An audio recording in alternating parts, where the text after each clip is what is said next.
Ang lungsod na akalain mong nilikha lamang ng isang imahinasyon, malupitang dinisenyo upang mapabilib ang mundo.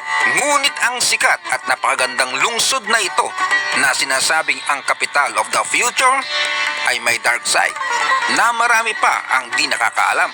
Meron isang nakatagong bahagi kung saan kabaliktaran sa nakikita at inakala ng karamihan. Ang Dubai ay kasalukuyang mayroong populasyon ng higit sa 3.8 milyong mga residente at maniwala ka man o hindi, nasa 80% sa kanila ay mga dayuhan. At ang pinakamalaking grupo ng mga dayuhan ay nagmumula sa India, sama mo na ang Pakistan, Bangladesh at Pilipinas. Dumating ang mga manggagawang ito na may mga pangarap at lakas. Nagtatrabaho sila ng halos walang pahinga na parang si Kuratsa. Ngunit habang lumilipas ang panahon, ang inakalang mas magandang buhay sa Dubai ay kikita lang pala sila ng jutay at ang iba ay binabayaran ng istilong Bombay. Pati tirahin sa lugar na akala mo laging fiesta. Sa dami na nakasabit na banderita, isang tirahan na mas malinis pa ang kulungan. Ito ang lugar kung saan iniwalay ang puti sa dikolor. Ang Sonapur.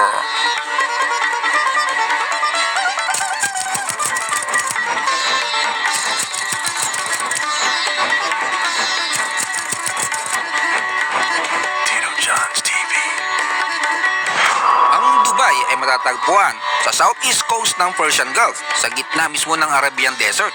Ito ay bahagi ng United Arab Emirates, isang federasyon ng 7 Emirates. At ang Dubai ay isa lamang sa kanila, kasama ang Abu Dhabi, Sharjah, Ajman, Al Quwain, Ras Al Khaimah at Fujairah.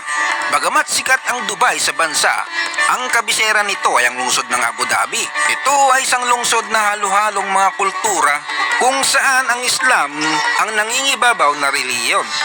Ang Sonapur ay isang bagsakan para sa mga manggagawang nagtatrabaho sa iba't ibang sektor upang suportahan ang mabilis na pag-unlad ng Dubai at maluho nitong pamumuhay. Sa Sonapur, ang buhay ng mga manggagawa ay malayo ang imahe sa sentro ng Dubai. Karamihan ay naninirahan na ng pansamantagal tulad nitong dalawang magka-roommate na Indiano. Itong naka-red na hawig ni Kimpi na may pagka-bomber Moran ay naka 14 years na sa Dubai. At ang laistorbong bagong gising na mukhang napuyat sa kakatulog ay inaabot na siya ng 33 years sa Dubai. At wala pang balak magretiro dahil hirap ding makaahon. Nakakapagbakasyon naman daw sila ng isang beses sa 3 taon, pero mas pinili nilang bumalik-balik dahil wala rin naman trabaho sa kanila. Ang nakakalungkot nga lang ay hindi sila makaipon dahil sa mababang pasahod at taas ng bilihin sa Dubai. Maliban sa siksikan sa kwarto at sa kanilang literal na dirty kitchen, ay napakarumi ng lugar. Ang banyo mag-aalangan kang pasukin, parang may bombang nakatanim. Sa itong pagpapatunay na kahit dalhin mo mga ito sa maayos na lugar, kapag nagsama-sama sila, ay ganito ang kahantungan. Real talk lang, dahil kung puro Pinoy ang nakatira dito at nasa ibang bansa sila, ay mas may pagkakaisang panatilihin ang kalinisan. Dahil kapag may burara at dugyot tayong makita, ay siguradong makakarinig at tatamaan sa social media. Sa aking pagmamarites, karamihan na nakatira sa Sonapur ay mga taga-India, kasama siyempre ang kanyang mga insan na Pakistan, Bangladesh at Sri Lanka. Mekos-mekos sila sa Sonapur.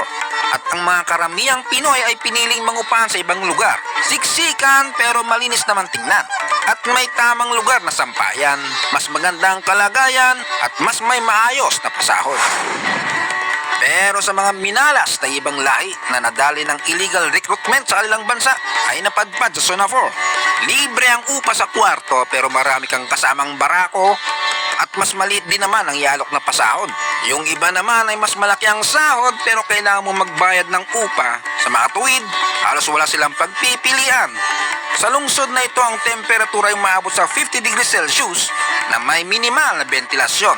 Wala nang patayan ng aircon sa sobrang init. Gayunpaman ay ayos lang sa mga lahing ito ang mga ganitong kondisyon dahil mas malala nga naman sa iniwan nilang bansa.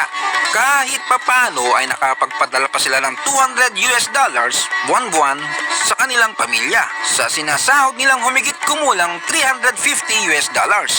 Ang karamihang trabaho nila ay construction, electronic at mechanical technology. Sa paghahanap ng mas mabuting kalagayan, marami sa mga manggagawang ito ang umaasa na ang perang matatanggap nila ay kakayanin masuportahan ang pag-aaral ng kanilang pamilya at magbigay ng mas magandang kondisyon ng pamumuhay sa kanilang iniwang pamilya. Sa kasamaang palad, may isang uri ng mafia sa Dubai. Maraming kumpanya ang pumupunta sa mga bansang ito tulad ng India, Pakistan, Bangladesh at Sri Lanka upang kumuha ng mga manggagawa at dalhin sila dito na may halong pambobola. Pinangakuhan sila na magkaroon ng pabahay, pagkain, transportasyon, lahat ng kailangan nila, kahit medical insurance. Pero ang totoo, tanso, hindi lahat ay ginto.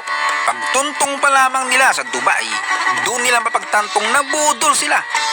Ang pinangarap nilang mas maginhawang pamumuhay ay naging parang pamumuhay ng isang alipin na nakabalat kayo lang bilang isang trabaho. Pero ganun talaga, tuloy ang buhay, napasubo na sila. Karamihan sa kanila ay nawawalan ng karapatan sa sandaling tumuntong sila sa United Arab Emirates. Pagdating nila ay kinukumpiska ng kanilang mga employers ang kanilang mga pasaporte at idinestino sila agad sa Zona 4, kung saan sila ihiwalay at itatago sa mata ng mga turista at media. Ang mga mawawalan ng trabaho ay mayroon lamang 30 days para maghanap ng bagong trabaho.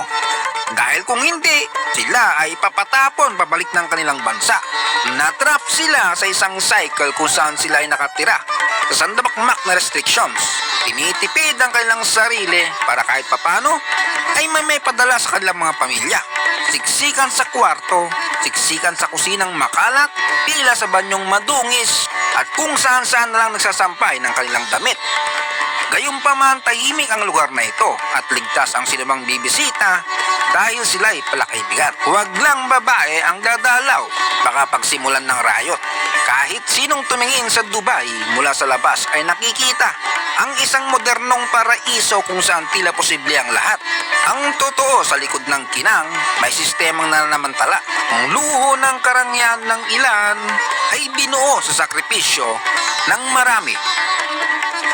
Ibahagi ang iyong mga saloobin sa mga komento kung nagustuhan mo ang ganitong content. At huwag kalimutang mag-like at mag-subscribe hanggang sa muli. Rose 13185 RSS Rose Farm Blog. Thank you and have a nice day.